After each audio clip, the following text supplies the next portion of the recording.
Tenemos con nosotros a la doctora Cecilia Méndez Gastelumendi. Ella es doctora por la Universidad del Estado de Nueva York. Realizó sus estudios iniciales de historia en la Universidad Católica del Perú.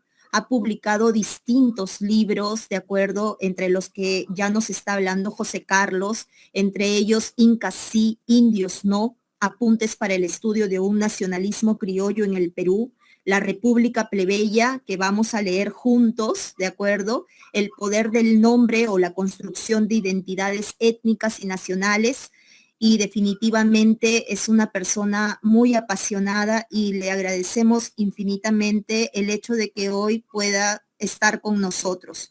Muchísimas gracias, Cecilia, por esta gentileza, por esta deferencia, y sin más preámbulos te doy la palabra. Gracias, Silvana. Buenas tardes a todos. Estoy en California. Mi nombre es Cecilia Méndez, ya me presentaron. Lo que quiero hacer es presentarles la historia de mi libro que se llama La República Plebeya. Por eso el título de la presentación es Historia de un libro y de una historiadora. Y ahí ustedes me tienen. Trabajo en la Universidad de California, Santa Bárbara, y si quieren buscar en la web me pueden encontrar. Y los invito, si desean, si les interesa lo que yo hablo, pueden buscar mis escritos, mis publicaciones que están gratis, se pueden bajar de mi página web. Así que no hacen más que tipear mi nombre y poner Santa Bárbara en inglés, University of California, y salgo yo, ¿ok? O sea que esa es una manera de darles la bienvenida a mis otros trabajos si desean dar más cosas. Muy bien. Entonces, quiero presentarme un poco qué es lo que hago yo y cómo y por qué hice este libro. Yo soy historiadora y para mí la historia no solamente es una profesión, sino también es una vocación.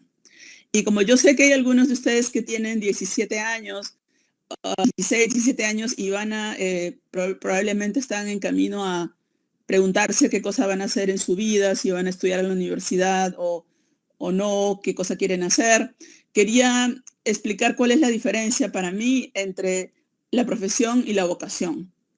Yo soy historiadora de profesión porque tengo títulos, porque estudié en una universidad que me dio un título de bachillerato en humanidades con mención en historia, en la Católica, en Lima, y también tengo un doctorado en filosofía con mención en historia. O sea que todo eso hace que yo tenga una profesión en el sentido de que la profesión te la da, digamos, los títulos y ese camino profesional, como se dice, te lo da una institución. Pero la vocación es algo distinto, porque la vocación es lo que tienes en la piel, lo que tienes en el alma, lo que tienes en las emociones. Y la vocación no se puede renunciar, es algo que tú tienes que seguir porque si no, no vas a vivir plenamente. Entonces, no siempre la profesión para todas las personas está junto con la vocación. A veces están separadas y yo tengo la fortuna de que en mi caso estén juntas y tengo la fortuna de que trabajo, tengo una profesión que también es mi vocación. Y esa vocación para mí es la historia. ¿Por qué la historia? Tengo que aclarar que la historia probablemente para la mayoría de la gente significa el pasado, ¿no es cierto? Y lamento no tener las caras de ustedes para ver cómo están reaccionando, pero yo me imagino que cuando ustedes piensan en la historia siempre piensan en el pasado, ¿no es cierto? Y en los hechos del pasado. Y eso es cierto, pero también es cierto que la historia no puede entenderse sin el presente. ¿Por qué? Porque la historia no es un relato estático que se queda siempre igual, sino que cada generación reescribe ese pasado de acuerdo al momento presente. O sea, lo quiero hacer más específico. Cuando mis papás, que nacieron en la década de 1920, estudiaron en el colegio en los años 1930, o sea, hace casi 100 años, ellos leían libros de historia que eran muy distintos a los que ustedes leen, ¿no? ¿Y por qué? Porque la historia se va cambiando de acuerdo a las preguntas del presente. Por ejemplo, antes no estaban en los libros de historia el tema de las mujeres, de los derechos de las mujeres, y ahora, bueno, no sé si están, pero en todo caso se van a ir incorporando en la medida en que el presente cambia. El presente crea nuevas preguntas que los historiadores tenemos que resolver. Entonces, toda historia se escribe desde el presente. Yo no me voy a meter, nadie puede irse al pasado para escribir la historia, no se puede. Lo que nosotros hacemos es tratar de recuperar ese pasado de los archivos y de los lugares donde permanece ese conocimiento de los hechos del pasado, que son los archivos y que son también los lugares donde uno, que se han construido en tiempos antiguos o en cualquier tiempo que pues no es el presente, que es casi todo el tiempo. En fin, hay una relación entre el pasado y presente que en mi trabajo es muy importante, y eso es lo que quiero que quede claro, y ojalá pueda quedar claro en esta presentación. Pero hay una segunda razón por la que es importante ver que hay una relación en el pasado y presente. O sea, la primera ya la dije, tiene que ver con que la historia se escribe desde el presente, ¿no es cierto? Y cambia con cada generación. Pero la segunda razón es que sin el conocimiento del pasado, nosotros no tenemos sentido de nuestra identidad. Pónganse ustedes a pensar qué pasaría si ustedes no recuerdan nada de su pasado como personas. Si ustedes no saben nada de lo que pasó ayer. O sea, ¿qué sentido de persona tienen si no saben, ¿no? Padres, sus abuelos o cualquier hecho del pasado? Eso es lo que te está dando identidad, cohesiona esa memoria. Nosotros sin memoria no podemos tener una identidad, acordarnos de lo que pasó antes. Entonces, de la misma manera que sucede con las personas, sucede con los países. Los países necesitan conocer lo que pasó antes para tener una identidad que de alguna manera colectiva que los une. Y de acuerdo a cómo sea esa memoria, la gente se va a sentir que pertenece o que no pertenece a la colectividad. En ese sentido, la historia, que es la ciencia que estudia el pasado, es sumamente importante para, digamos, darnos un sentido de quiénes somos nosotros en el presente, ¿no? Entonces pasamos al siguiente, y ahora entro de llano a lo que es mi libro. Mi libro se llama La República Plebeya y tiene una versión en inglés que se publicó en 2005 y luego se tradujo, primero una versión que la tradujo una persona y luego yo reescribí esa y se publicó en el 2014 en castellano.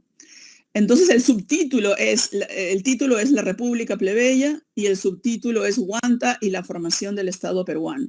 O sea, las fechas de que trata este libro es de los comienzos de la República, en 1820 hasta 1850 más o menos. Entonces, ¿de qué trata este libro?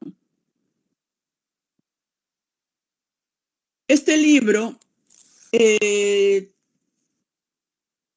trata de entender y explicar la historia del Perú y del nacimiento del Perú a partir de lugares rurales, de lugares donde viven campesinos que se dedican a labores agrícolas, de esos lugares que se han pensado apartados del Estado. Este libro quiere entender el Perú a partir de esos lugares. Por eso es que en esta imagen está esos dos elementos. Está una casa en el pueblo de Cucho, pero encima de la casa, una casa campesina, y encima de esa casa hay una peruana. Quiere decir que lo que interesa hacer en este libro es se ve el Perú desde esas regiones que han sido consideradas, que están apartadas y alejadas del país. Y el argumento que yo estoy tratando de hacer es que esas regiones consideradas apartadas y aisladas, donde viven campesinos y que a veces se llaman, están siempre presentes en la formación de nuestro Estado, de nuestro país. Ellos no han estado al margen de los sucesos, solamente han estado al margen, sino que han ayudado a construir esta república. El problema es que ellos hayan sido rechazados por el Estado, por los presidentes o los caudillos, pero ellos han luchado por pertenecer a este Estado que muchas veces no los ha reconocido. Entonces, esa es la historia que yo quiero contar. ¿Y por qué es diferente de otros libros de historia que tratan de esta época? Porque la mayor parte de libros de historia que han estudiado tradicionalmente estos tiempos del nacimiento de la República, se han focalizado en los líderes militares y nada más. Seguramente ustedes han oído hablar de Bolívar, seguramente ustedes han oído de San Martín, que eran grandes generales importantes que dejaron muchas obras y muchos libros. Pero esos generales no hubieran podido hacer absolutamente nada, no hubieran podido ganar ninguna guerra, ni siquiera hacer una guerra, ni siquiera gobernar un país, si no hubieran tenido una base y un apoyo de estas poblaciones que han sido borradas de la historia en los libros de historia. Entonces, lo que yo quiero hacer en este libro es reconocer que existe una presencia fundamental que se ha olvidado en la historia, que son los campesinos, y que sobre esa base de estas sociedades campesinas se ha formado nuestro Estado republicano, ¿no? Ahora, esta imagen, como a modo de anécdota, que esta imagen que ustedes ven ahí, yo quería que sea, por esas razones que les he explicado, la portada del libro. Pero cuando les di a los que iban a publicar el libro, a los editores, me dijeron que no podían usar esa imagen porque no estaba muy nítida. Entonces me resigné a que fuera el libro, quiero ir para atrás. Entonces en el inglés, la versión en inglés, publicaron una imagen muy bonita de un soldado y una rabona, que es de otra época, un poquito más tarde. Y en el castellano, cuando yo publiqué la versión en castellano, que es esta, ahí tampoco me dijeron que esa imagen no iba a funcionar. Entonces, bueno, puse esta otra imagen, que es una superposición entre una foto que yo tomé, que son estos lugares donde ocurren estos hechos que yo les voy a contar ahora, un poco que trata mi libro. Y están estos animales con un señor que es el que me estaba guiando. Yo tomé esta foto, yo estaba detrás del señor. Y también hay una carta. Esta imagen es de la década de 1990, que yo la tomé pues ya haciendo mi investigación, pero hay una sobreposición de un que le escribe un general muy importante de la independencia a estos campesinos en 1834 y les dice, ustedes son bravos y valerosos, ¿no? A estos llamados iquichanos que viven en esta zona. Entonces yo estaba tratando de hacer en la portada de mi libro lo mismo que les digo a ustedes, que es mi manera de hacer historia, que es unir el pasado y el presente. O sea, el señor con su caballito y su burro es el presente y el pasado es esta carta, pero también es el Estado, porque este militar era un militar que había peleado en la independencia. Miller era un irlandés, pero bueno, había peleado por nuestra independencia y estaba dirigiéndose a los campesinos en esa época porque quería que los apoyen para derrotar a un otro militar que había hecho un golpe que era Gamarra. Entonces, lo que quiere decir es que los militares necesitaban el apoyo campesino para ganar sus guerras y no podían simplemente arrastrarlos y obligarlos. Tenían que negociar esa participación con los campesinos que hacían fuerza para, en esa negociación, reclamar sus derechos, ¿no? vamos a pasar. También quiero saber si ustedes están familiarizados con la palabra plebeyo. En todo caso, la palabra plebeyo, muy bien. A ver, Ronald, Andrés, ¿pueden escribirme en el chat qué cosa es plebeyo? Fabián. Así con lo que, una adivinanza, ¿qué cosa es plebeyo? ¿Por qué creen que, después de todo lo que les he explicado, por qué creen que mi libro se llama La República Plebeya? Si alguien sabe la palabra, ¿han escuchado esa canción, el plebeyo, cómo es? La canción de Pinglo. Eso, hay alguien me dice, la República proveniente del pueblo, de la plebe, que tiene relación con esta clase. Excelente. Exactamente. Entonces, la plebe es lo opuesto de la aristocracia, es lo opuesto de los ricos, o sea, es lo que son pobres, lo que la gente común, ¿no? Es una palabra que se usaba despectivamente, un insulto, ¿no? La plebe, como la gente que no es educada, como la gente que no es refinada también, ¿no? Entonces, yo lo que hacer es una historia de la África, pero desde esa perspectiva, desde abajo, focalizándome en la gente que ha sido despreciada de alguna manera, pero tratando de ponerla en un lugar principal, ¿no? Entonces, ¿y por qué hago esto? Porque estoy en un contrapunto, en un diálogo con un historiador muy importante que se llama Jorge Basadre. Y Jorge Basadre, que ya murió hace ya varias décadas, escribió un libro que tiene 10 tomos y que se llama La Historia de la República del Perú.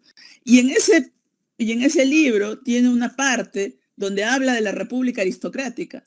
Y esa República Aristocrática sucedió en 1800, en el periodo que él define como República Aristocrática va de 1895 a 1919.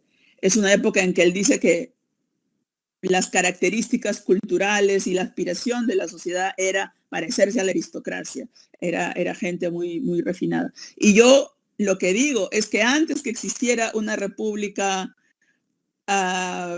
aristocrática, existió una república plebeya, una república donde incluso los generales, los gobernantes, no tenían grandes títulos, eran gente que había ganado sus grados militares a través de las batallas y no a través necesariamente de títulos nobiliarios.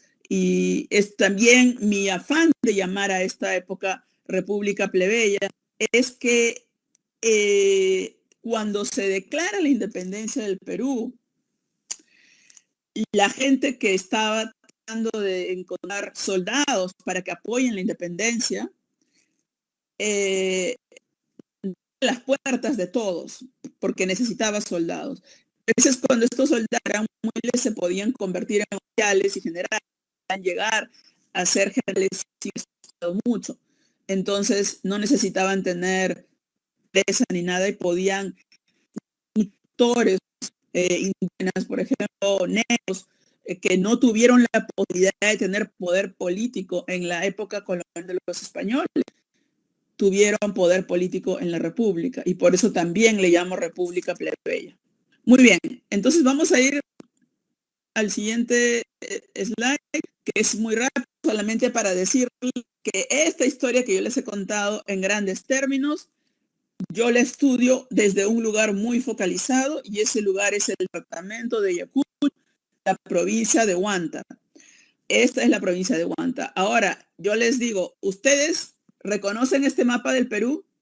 El punto es, no los quiero traer, sino que les quiero decir, nosotros tenemos el mapa, como era en el Perú en esa época, Ayacucho grande y también Huanta, provincia, era más grande. Entonces, ¿qué estaba pasando y por qué me concentro yo en esa época? Pues bien, vamos a ponerle... Este es un mapa, así pueden ver el mapa del Perú que está aquí más grande. Este sí es el mapa moderno.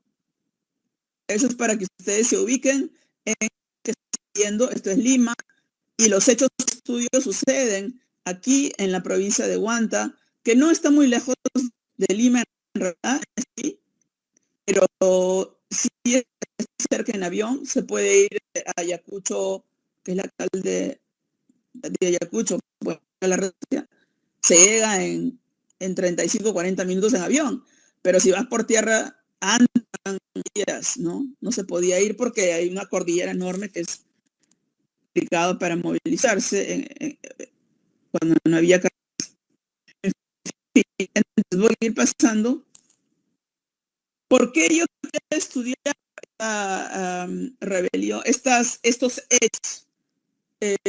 Y particularmente qué es lo que yo estaba tratando de entender. Volvemos a lo que a mí llevó a estudiar Ayacucho, lo que a mí me llevó a focalizarme en Huanta, es un hecho trágico, es un hecho violento. Es el año de 1903 de 8 periodistas, que ustedes los ven ahí, que trabajaban en revistas como Caretas, el Diario de Marca y otros medios, y que salieron de Lima, se fueron a Ayacucho para tratar de investigar una masacre. En esos tiempos, una masacre que la prensa decía que los senderistas habían matado gente. Y lo que ellos estaban sospechando que de militares habían matado a campesinos y no a los senderistas. Ellos querían averiguar la verdad de lo que pasó y no pudieron su destino. Ellos fueron asesinados antes de llegar al destino en un lugar que se llama Urajay. Este es el lugar y estas son las últimas fotos que ellos estaban tratando de tomar. Ellos fueron asesinados en esta comunidad de Uchirajay y esta es una de las últimas fotos. Ustedes está como están pidiéndoles algo el campesino y perdieron su cámara y se recuperaron estas fotos luego. Entonces, esa masacre a mí me causó mucho impacto, porque los cuerpos de estos 8 periodistas en portadas de periódicos con unos signos terribles de muerte, de que habían sido torturados y que entonces en la prensa de quién había matado a los periodistas. Y el gobierno a un grupo de intelectuales para que este evento. Y habían dos posición un poco conservadores que decían que los periodistas encuentran verdad. Y por otro lado,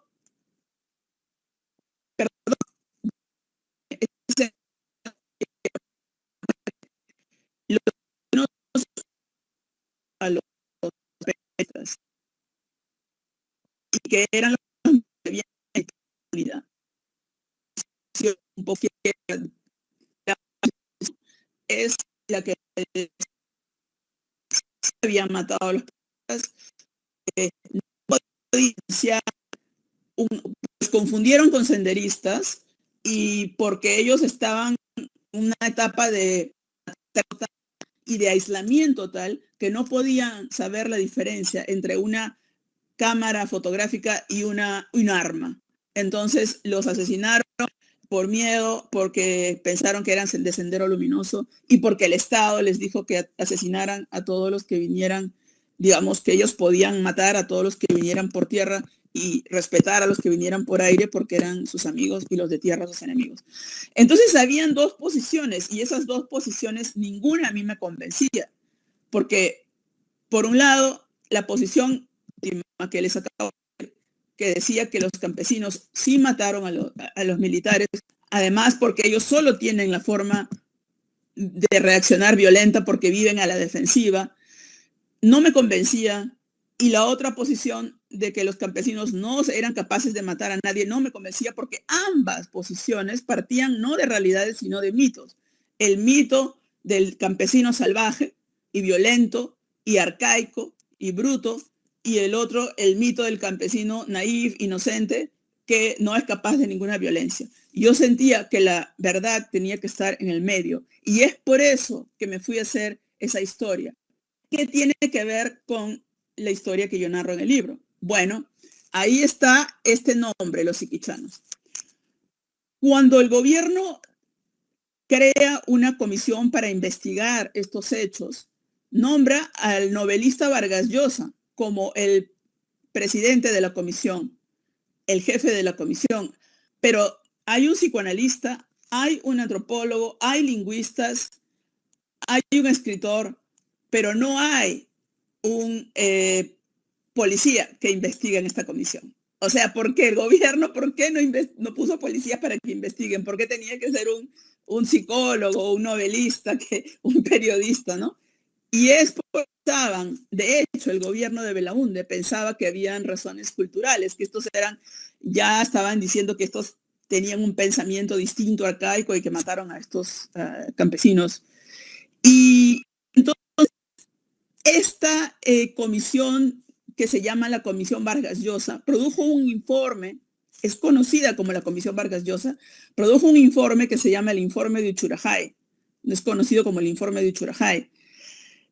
Y ese informe se buscaba probar sus argumentos a través de la historia, diciendo que estos campesinos de Uchurajay, que se llamaban iquichanos, habían sido desde siempre contrarios al Estado, que habían sido desde siempre, desde el siglo XVI, habían vivido en un estado primitivo, que ellos no habían tenido contacto con las ciudades, que habían estado, y por esa razón, cuando el gobierno, cuando la independencia se proclama en 1821, cuando se sella la independencia en la batalla de Ayacucho en 1821, estos campesinos se rebelaron contra el Estado republicano y proclamaron y defendieron al rey, querían que venga la colonia.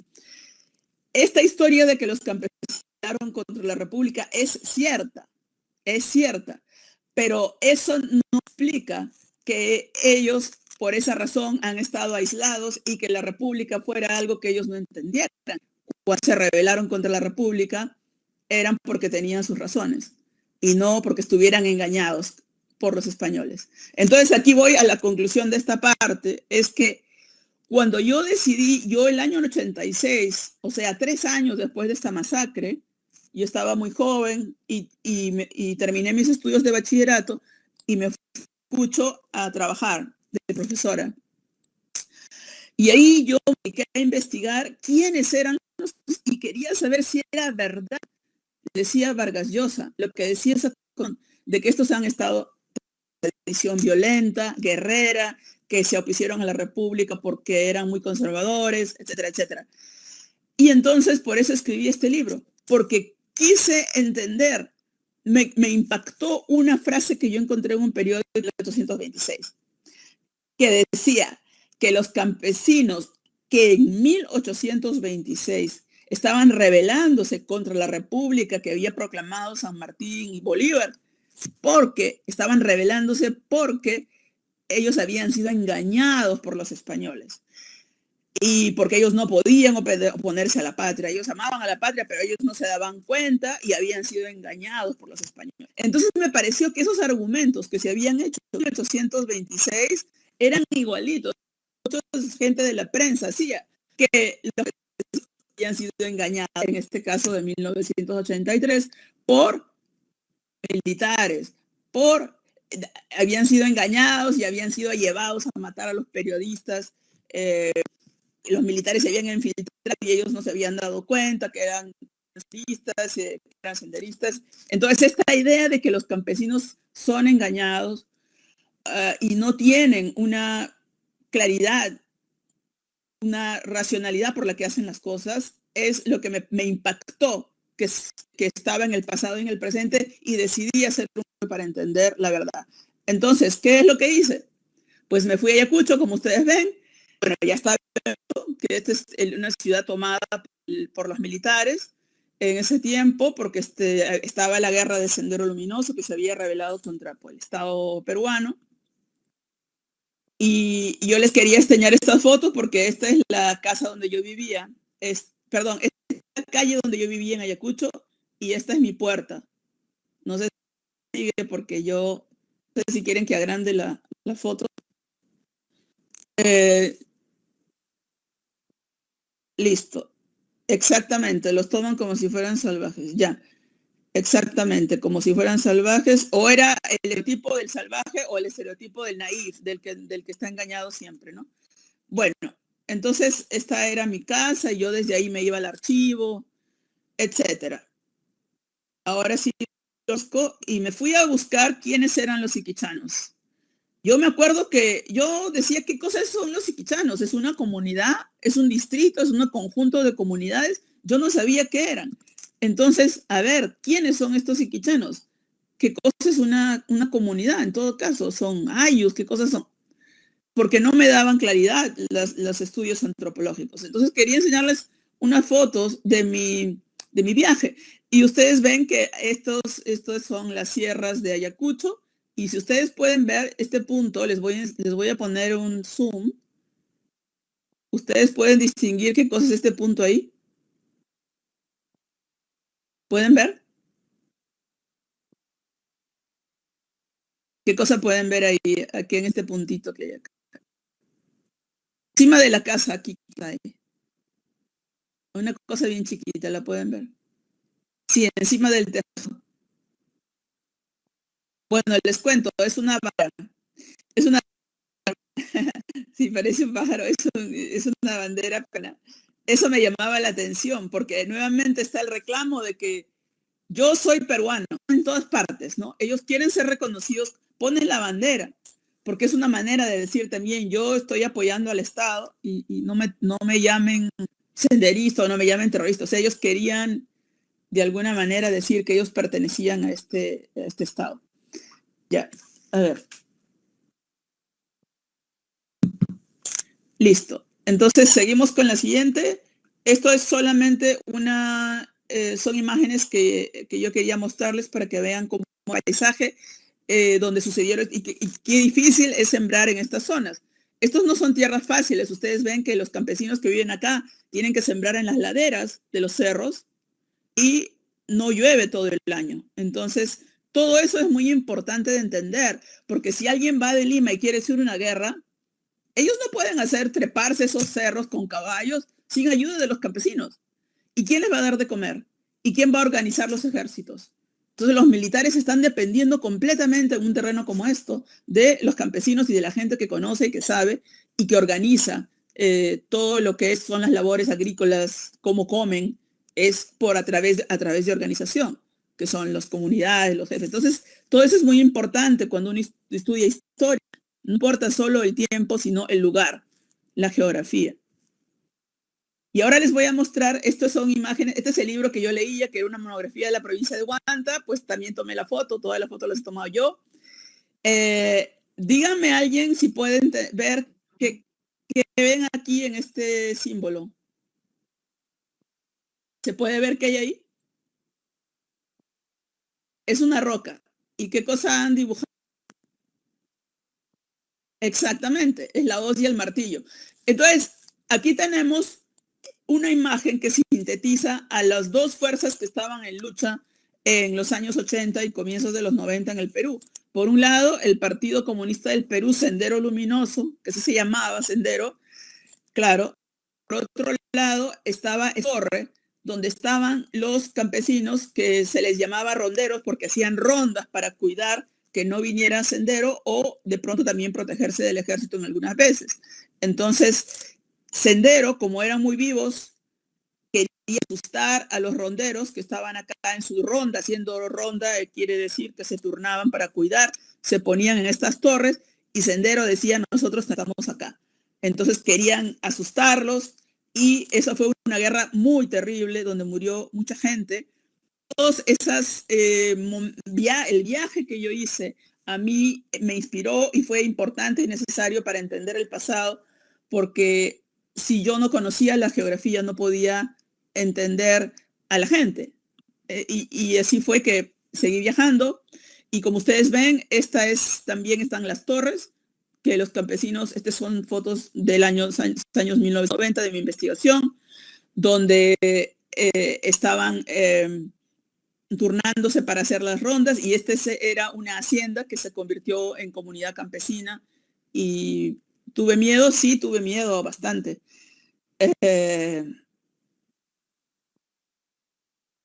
Y yo quería mostrarles esto porque estas son casas que han sido incendiadas, no tienen techo. Ustedes han visto en las fotos los techos de Ichu, que es una planta seca que crece en las punas, que son los lugares de la sierra, ¿no?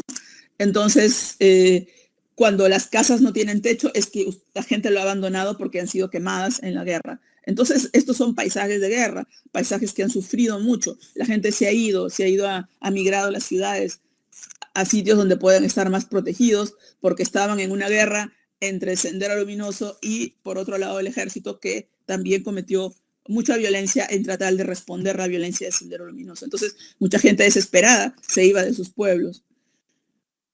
Y aquí está otro pueblo que fue quemado, sin techo en todo este camino. Entonces, todo este paisaje que yo iba recorriendo, donde me encontraba con niños, gente de todas las edades, viejos, jóvenes, a mí me ayudó a entender y poder hacer mi libro. Y ahora vamos, como les decía, ahí, por ejemplo, ya en 1994, que yo más o menos vi que ya volvía la gente a los mercados, pero yo quiero mostrarles que en estos mercados, ¿por qué es importante esta foto? Porque Sendero Luminoso no dejaba que la gente tuviera mercados, no quería que la gente tuviera, y le ponía bomba a todos estos mercados. Entonces, aquí hay un señor que les voy a agrandar, y este es un rondero. Estos ronderos, los ronderos, como les digo, serán los campesinos que cuidaban a sus pueblos de Sendero Luminoso. Y si ustedes ven esta foto, pueden ver que este señor con su gorra está agarrando algo. ¿Pueden distinguir qué cosa es? Tiene un arma, tiene una escopeta. Entonces, a pesar que hay mercado, se ve que todavía hay una cierta tensión, y son estos, pero ya se podía caminar, y yo no podía caminar sola, sino que tenía que caminar protegida por los ronderos. Y ahí está el rondero con su arma, ¿no? Muy bien. Entonces, yo voy a pasar esto rápido porque no tenemos mucho tiempo, se nos está acabando el tiempo, y estamos subiendo a Uchurajay, a ese sitio donde mataron a los periodistas. Es que yo quería llegar. A mí también, cuando yo llegué, pues llegamos tarde y empezaron a tirar, se asustaron porque no habían llegado noticias que nosotros íbamos a llegar, pero no pasó nada. Cuando llegamos, bueno, estos eran los jóvenes que me estaban acompañando a mí para llegar a Ochurajay, y yo les dije que posaran para mí. Este señor que ustedes ven con su gorro es el mismo que estaba en el mercado. Pero no están en guerra, en este momento están posando para mí. Esta gente ha sufrido muchísimo y yo les agradezco mucho que me hayan acompañado a mi investigación. Entonces, cuando yo llegué a Ochurajay, vi un lugar distinto, con casas de concreto. La comunidad me recibió y este es el presidente de la comunidad. Entonces yo les dije que yo vine para hablar la historia, yo no hablaba quechua, me tenían que traducir. Y me emocioné casi hasta llorar porque yo he querido siempre llegar a este lugar y no ha sido posible porque, bueno, estaba en guerra y era bien difícil. Y entonces cuando yo empecé a decir que yo decía la historia de los iquichanos y que quería saber si ellos se consideraban iquichanos, me decían que no, que Iquicha está allá. Entonces yo dije, pero ¿quiénes son los iquichanos? Entonces, ahí están, esto es Uchurajay, pero ellos decían que no eran iquichanos. Entonces yo dije, ¿quiénes son los iquichanos? Y esto es Iquicha. Entonces yo llego ahí y ahí encontré mucha gente porque seguro estaban en sus labores agrícolas.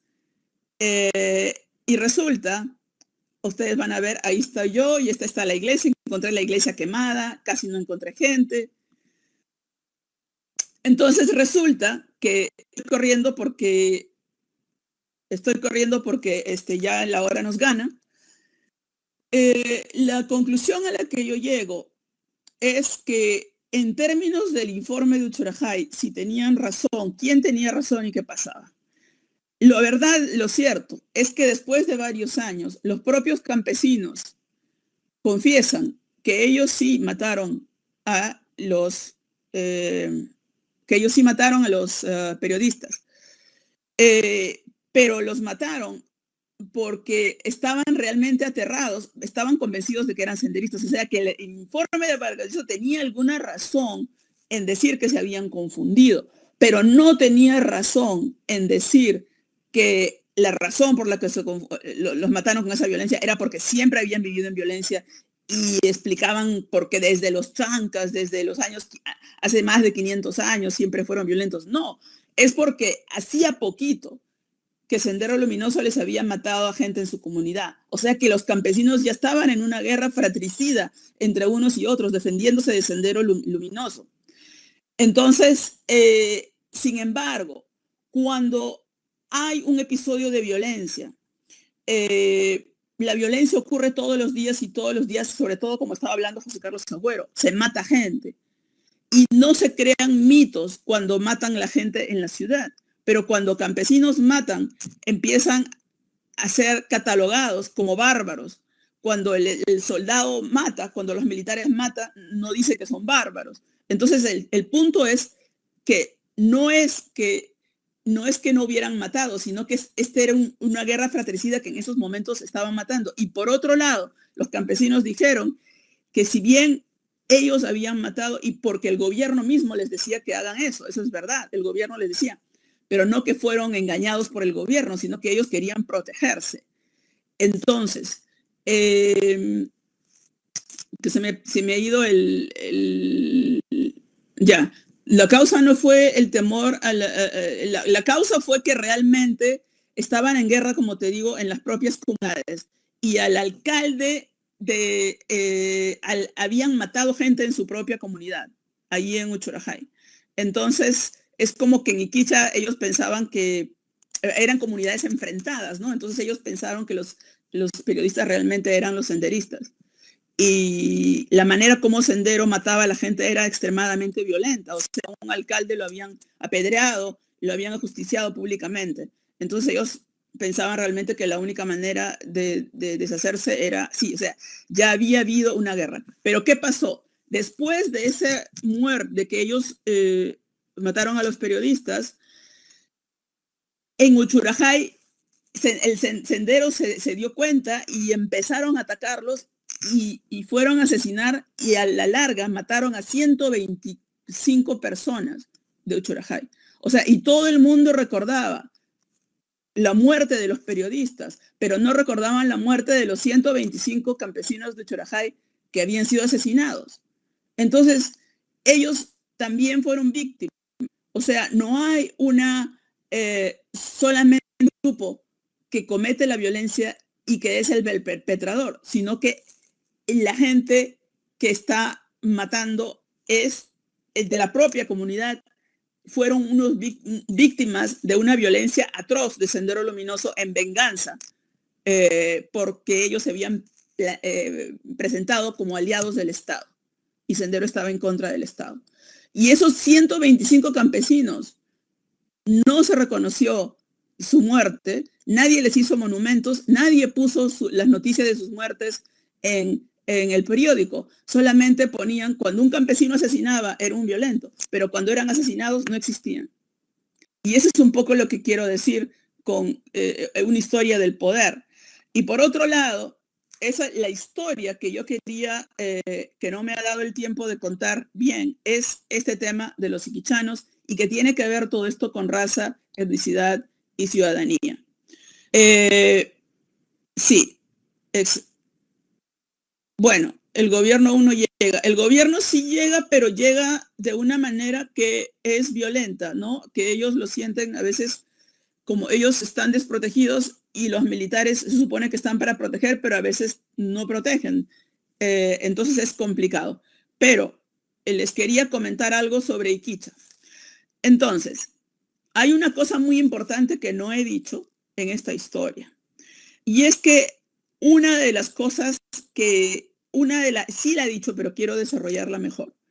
Una de las razones por las que Vargas Llosa y la Comisión Vargas Llosa decía que estos campesinos eran violentos es que esa violencia les venía desde el tiempo ancestral, que eran muy antiguos, y que esa identidad iquichana era una identidad guerrera desde los tiempos prehispánicos. O sea, antes que vinieran los españoles, ellos ya eran violentos y siguieron violentos por 500 años y siguieron aislados por 500 años.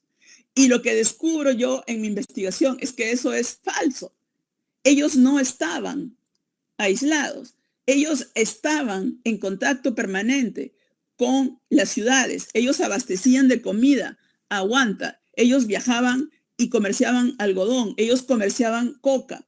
Ellos estaban en esos mercados, como les he visto desde la foto anterior, los mercados.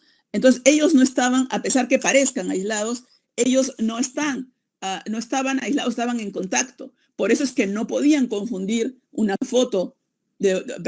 cámara fotográfica con un arma, ¿no? Entonces, se creó la idea de que estaban aislados porque se atribuía a que ellos estaban oponiendo la República, reacios a la modernidad. Ellos no eran reacios a la modernidad, sino que la República no les daba beneficios en ese momento y se decidieron aliar con el lado español, pero eso no quiere decir que ellos eran enemigos del Perú. ¿Por qué? Cuando ellos son derrotados en esta rebelión monárquica, ellos sirven a los ejércitos del Perú y incluso en la guerra con Chile están defendiendo el Perú de Chile. O sea que ellos se han aliado con los caudillos, con los militares y han peleado en las guerras de la República en el lado liberal. O sea que esta historia no es conocida y es la que mi libro presenta. Ellos han sido agentes importantísimos en la formación del Estado. Ellos han gobernado sus pueblos y el Estado ha tenido que reconocer su gobierno. Esas punas no eran punas donde no había gobierno. Ahí había organización, ahí había un tribunal de justicia que repartía tierras. Eso hacían los campesinos con arrieros y todo. Y el Estado, para poder hacer sus guerras, para poder conseguir los tributos de estos campesinos, han tenido que depender de estas sociedades campesinas organizadas. Entonces, lo que estoy tratando de decir es que una cosa muy importante es que ¿por qué esta masacre? Si hubo tantos muertos en esta guerra, ¿por qué solo se prestaba atención a la masacre de los periodistas? Porque la vida de los periodistas se pensaba que era más importante que la vida de los campesinos. Es lo que estaba diciendo José Carlos hace poco. O sea, que ¿por qué? Porque los periodistas eran educados, habían ido a la escuela, le escribían. Y entonces una muerte de un periodista hacía noticia. Pero los campesinos, los 125 campesinos que fueron masacrados después de la muerte de los 8 periodistas, no hicieron noticia. Entonces, ¿qué quiere decir? Que hay un desbalance de poder y que la historia que nosotros conocemos está desbalanceada. Solo conocemos una parte y no conocemos el todo.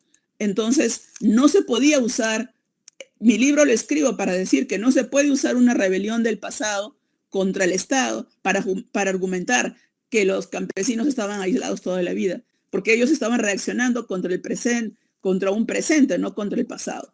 O sea que los campesinos también podían ser modernos, los campesinos tenían conocimiento de la política y de lo que estaba pasando durante todo ese tiempo, ¿no? Entonces, ¿qué le recomendaría? Ya miren, voy a terminar mi argumento y paso a las preguntas. No sé si tenemos tiempo porque ya me he pasado, Silvana. Ya me pasé. Adelante, Cecilia, cierra tus ideas, por favor. Los chicos tienen mucho que aprender de ti. Y tienen voy a cerrar, tengo un epílogo que lo voy a hacer muy rápido porque todavía falta el epílogo. Muy bien. Pero lo que quiero decir aquí es que cuando el informe de Uchurajay hablaba de iquichanos, yo no encontré nunca el nombre iquichano antes de 1825. Entonces, mi descubrimiento más importante en ese libro es que las comunidades iquichanas y su identidad y el nombre iquichano no tiene nada que ver con una identidad guerrera del pasado, sino que se crea a partir de esta rebelión de 1825 y 28, y que los antropólogos decían que este era un ayo antiguo, no solamente Vargas Llosa, porque Vargas Llosa era, digamos, el que había leído estas cosas de los antropólogos. Los antropólogos decían que esta es una comunidad ancestral, antigua, y yo descubro que es moderna. Yo creo que el término iquichano y el pueblo realmente se forman en tiempos de las guerras con los caudillos en la República, y no se forman en el siglo XVI o en el siglo antes de los españoles. Y no quiere decir que antes no había cultura y gobierno, sí, pero estoy hablando del término, por eso estaba hablando del poder de nombrar a otro. Ustedes han escuchado seguramente esos términos de raza, etnicidad, ¿no es cierto? Y se dice que la etnicidad, eso de que soy indio, soy huanca, soy chanca, soy negro, se dice que es algo cultural, pero yo digo que es algo sobre todo político, porque la cultura en sí no basta para crear una identidad, es la lucha por algo, y una lucha por algo es lucha de siempre política. Entonces, el nombre iquichano que ellos usaban se inventó, bueno, en tiempos mucho más recientes, no es una identidad antigua, y ahí viene el segundo tema, que es el Estado. Esa identidad iquichana se establece en el proceso de las luchas y negociaciones con el Estado, porque es el Estado que dice, se han revelado los iquichanos, y nadie sabía quiénes eran. De pronto yo no sabía quiénes eran. Le llamaban a todos los rebeldes iquichanos, y cuando tú ibas a investigar, a mí me dijeron ellos, yo no soy iquichano. ¿Quiénes son los iquichanos? Entonces, al final sí encontré que se funda, que el pueblo, se crea un distrito en 1850, y ya empieza a figurar en los mapas. Y esa identidad iquichana del pueblo y de quiénes son los iquichanos surge a partir de una lucha política, donde al principio ese término iquichano era despreciado porque eran, ustedes han luchado contra la República, han estado a favor de los españoles y eran como los malditos. El Estado los despreciaba por eso. Pero luego el Estado de rodillas les pide, ayúdenos por favor a derrotar al golpe de Estado de Gamarra. Entonces el Estado se pone de rodillas en esa carta que les he mostrado con Miller, y les dice, ustedes que son tan valientes, ayúdenos a salvar la patria de nuestro enemigo Gamarra en las guerras civiles de 1830, de esa época.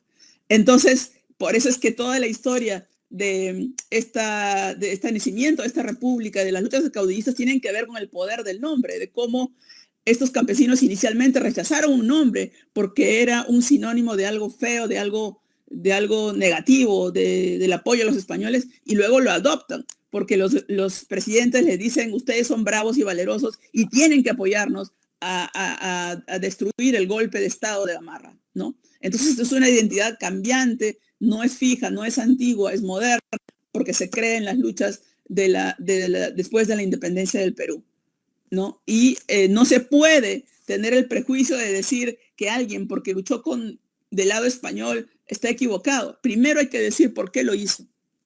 Y no podemos decir que está en el lado equivocado de la historia, porque no sabemos por qué razones lo hicieron. Nadie tiene por qué juzgar. La historia no es para juzgar, la historia es para entender, ¿no es cierto? Entonces, voy a pasar en unos minutos al epílogo y solamente termino en esta parte con dos cosas, que es San Martín, el año 1821, dijo que los indios son ciudadanos del Perú y tienen que ser conocidos como peruanos. Y hasta ahora ellos están luchando porque los reconozcan como peruanos, porque no los reconocen como peruanos. ¿Qué quiere decir peruano? Ciudadano, con derechos, ¿no? Y ellos todavía están luchando, y los ronderos y situadas te dicen, ¿por qué no nos consideran peruanos? ¿Acaso no somos iguales?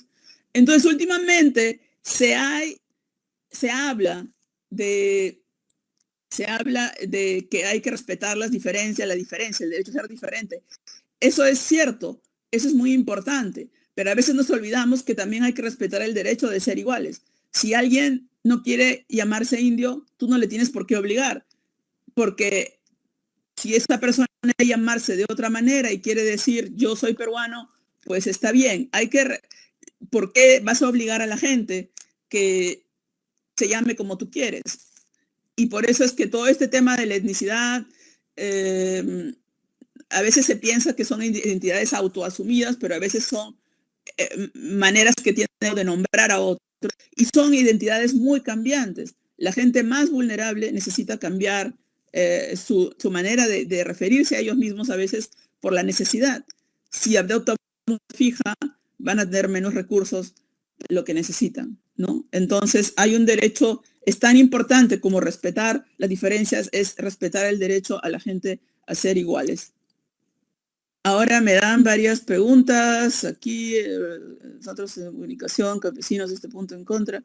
Bueno, ahorita voy, pero vamos al epílogo.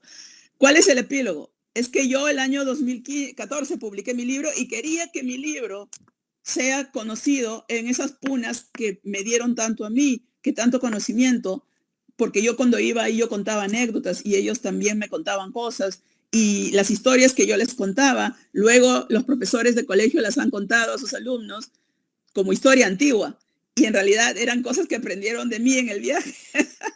Yo les decía, aquí mataron a tal persona, aquí fue la batalla de tal, aquí el líder Huachaca, que era un líder iletrado, eran personas iletradas que no sabían leer y escribir, los que dirigieron esa rebelión de 1826, pero tenían prestigio y poder. Y yo les contaba historias que yo encontré en los archivos y ellos me contaban también historias que ellos conocían. Y luego leyeron también un artículo mío y me lo contaban como si yo no lo conociera y resulta que era mi artículo que habían leído. Y eso quiere decir que en el Perú, si uno quiere, uno puede conectarse con los otros, que a veces son presentados en la televisión como bárbaros, como diferentes, como salvajes, pero uno sí puede conectarse con los demás y puede servir a los demás. Y por eso es que yo quería llevar mi libro y presentarlo, así como lo presento en las universidades de Estados Unidos. Yo lo he presentado en Oxford, lo he presentado en Stanford, lo he presentado en muchos sitios importantes en el mundo, en Francia, pero también lo he presentado cuando salió en castellano. Estuve muy feliz de poder presentarlo en las PUC de Uchurajay. Y ahí me acompaña José Carlos Agüero, que está aquí sentadito, ¿lo ven? Que un gran amigo que, bueno, me ayudó. Este es Uchurajay y ustedes ven que es muy diferente porque ahora hay cemento. Esta es una plaza que hicieron para homenajear a los periodistas, y a pesar que ellos los conocen como el pueblo que asesinó a los periodistas, ellos ya no les importa porque ya saben que también a ellos los asesinaron y quieren su monumento. Y después hay un fotógrafo que ya los ha ayudado a hacer un memorial para sus 125 muertos, porque como era posible que solamente la muerte de los periodistas se recordara y no la de sus propios muertos y familiares, ¿no?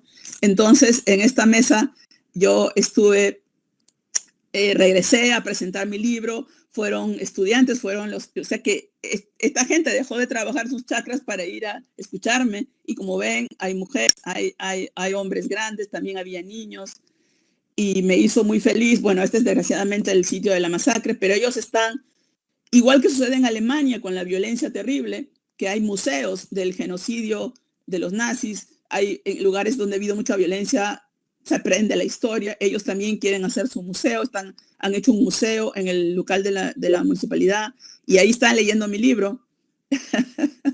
Como pueden ver, porque ver las fotos, pueden identificarse. Entonces quiere decir que un libro académico que gana premios, que está presentado en lugares importantes, no tiene por qué ser el privilegio solo de los doctores y académicos, sino también de los plebeyos, de la gente común, que a veces se piensa que no conocen, se piensa que no son educados, y ustedes ven cómo estaban muy interesados en mi libro, porque para ellos era muy importante que alguien que venía del extranjero, que es peruano, hiciera un libro sobre ellos, sobre su vida. Entonces ahí tenemos que nosotros, a pesar de ser clase social distinta, de que yo no hablaba bien el quechua, casi no hablo, yo podía entrar en una conexión con estas personas y que mi libro tuviera un significado también para ellos. Entonces, con eso quería terminar, y yo les estoy dando este es el alcalde de Iquicha, este es el alcalde de Uchay, son un centro poblado, y analfabetismo cada vez hay menos. Desgraciadamente las mujeres son las que, como ven, claro, ellos son los alcaldes, son autoridades y por supuesto que leen. Desgraciadamente las mujeres están más marginadas de la educación. Sí, los que leen son los más hombres. Y aquí termino con esta imagen donde esta gente de Iquicha ha conseguido un estatus de centro poblado, ha creado y tiene una banderola que ahora se las voy a enseñar de su centro poblado, donde están, en esta banderola están cosas de acá, las firmas del líder campesino más importante que se llama Antonio Navarra, que era un campesino iletrado y que fue el líder de esta rebelión monárquica de 1826-28 y también de los otros movimientos de las guerrillas. Ese líder nunca se entregó, es un héroe en la zona. Y entonces ella dice, Iquicha, tierra de los rebeldes, rúbricas del general José Antonio Navala Huachaca, que nació, según dicen, en Iquicha. Y en el pecho de esa águila, ustedes pueden ver, y les voy a ampliar, las firmas que él tenía, porque él era iletrado, pero dibujaba estos símbolos que fueron cambiando con los años, de acuerdo a un historiador. ¿Y quién es esta persona? Pues parece que era un historiador que escribió un libro sobre ellos. Entonces, la pregunta de que si hay mucho analfabetismo es que para estas personas que son despreciadas como ignorantes, es muy importante dar a entender que ellos sí conocen los libros y que tienen vinculación con los historiadores. Y entonces ellos incorporan a su escudo el símbolo del conocimiento letrado, las firmas, para que no digan que Huachaca era solo un iletrado, él podía firmar. Y el historiador está metido en esa identidad que cuenta la historia. Y de hecho, cuando yo presenté mi libro, porque me decían, usted no solo es la que sabe, mis papás me cuentan esto y el otro, y venían, ¿y usted cuándo va a venir a mi comunidad? No puede venir solo a Iquicha. O sea, ellos tenían una tremenda sed de conocer. Y entonces yo terminaba pensando, pues de repente en el futuro, esta figurita de acá va a ser una mujer, porque a mí también me han visto y ya tiene un libro que ha escrito una mujer sobre su historia. Y con eso quería terminar. Ha sido grandioso realmente escuchar todo lo que has hecho. Y yo me quedo con estas cosas. Miren, chicos, toda persona, de acuerdo, desde su pasión, desde su vocación, de acuerdo, está llamada para construir. Miren ustedes lo que ha logrado construir Cecilia, siendo un individuo, de acuerdo, una persona única, ¿no? Ha logrado transformar todo ese dolor, de acuerdo, a través de su voluntad y su gentileza por comprender, que me quedo también con esa frase, ¿no? Menos juicio, menos juzgar y más deseos de comprender. Y a través de eso, que todos lo tenemos, porque todos tenemos, gracias a Dios, inteligencia y sensibilidad, podemos entrar al mundo del otro y construir lo que se ha hecho, transformar este dolor, estos parajes inhóspitos, estos parajes desérticos, con mucha muerte y con mucho dolor, en algo como un asentamiento que cobra vida, que cobra organización, que cobra confianza, que es algo que no estamos construyendo, ¿no? Entonces, menos juicio, más comprensión, y sobre todo más deseo de querer conectarnos con lo distinto, porque el Perú es eso, ¿no? El Perú es distinto, es diverso, y eso también genera una riqueza enorme este país. Y quizás desde el trabajo que hagan ustedes posteriormente, a futuro, de acuerdo, podamos revalorar o poner en un sitio de mucho mayor valor el llamarnos peruanos. Entonces, infinitas gracias, Cecilia, de verdad, por todo este prácticamente testimonio de investigación y bueno, no me queda otra palabra para agradecer. Bueno, encantada. Entonces ya saben los chicos, si quieren contactarse conmigo, les puedes dar mi correo. Claro, para que te bombardeen de preguntas. No voy a responder de repente muy rápido, pero sí, de repente sí, se me ocurre, ¿no? O sea, como les digo también, los que quieren leer un poco más pueden bajar mis PDFs que tengo gratis en mi página web. Tiene muchas cosas, mi página web tiene entrevistas que me hicieron, pueden también entrevistas interesantes que me hicieron sobre el libro el año 90, no, cuando salió la versión en castellano. Bueno, está lleno de información que puede ser interesante los que quieren investigar un poco más. Yo también les agradezco por haber tenido la paciencia de escuchar una charla tan larga que se pasó de larga. No, al contrario, nos ha quedado mucho y sobre todo definitivamente estoy segura que ha quedado instalada esa fuerza por las luchas que tenemos pendientes para posicionar mejor el ese nombre, ¿de acuerdo? Que nos identifica a todos, querámoslo o no, en este momento, que se llama ser peruanos. Exactamente. Bueno, entonces nos despedimos aquí. Yo también les agradezco por estar escuchando atentamente. Muy bien, cuídate mucho, infinitas Chao. gracias. No apareció el gatito, qué pena. Chao, chicos. Cuídense. Entonces ya lo muchas gracias. Muchas gracias. Chao, Silvana. Chao, gracias.